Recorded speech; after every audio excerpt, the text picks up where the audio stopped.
Sebuah video yang memperlihatkan Wakil Presiden RI, Gibran Raka Buming Raka, menanyakan harga minyak kelapa di salah satu pasar tradisional Kota Ternate mendadak viral di media sosial.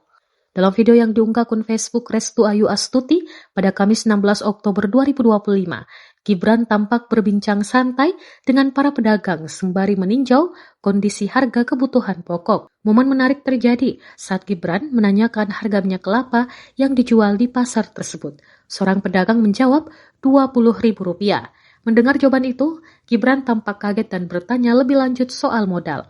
Pedagang itu kemudian menjelaskan modal saja sudah Rp18.000. Dalam kunjungan tersebut, Gibran didampingi Gubernur Maluku Utara, Serli Juanda, Kapolda Malut, serta sejumlah pejabat daerah lainnya.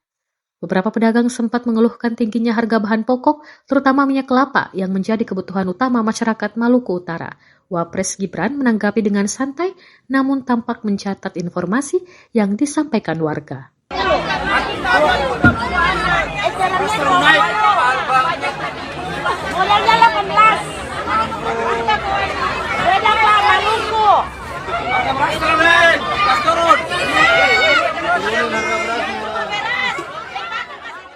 Download Tribun X sekarang, menghadirkan lokal menjadi Indonesia.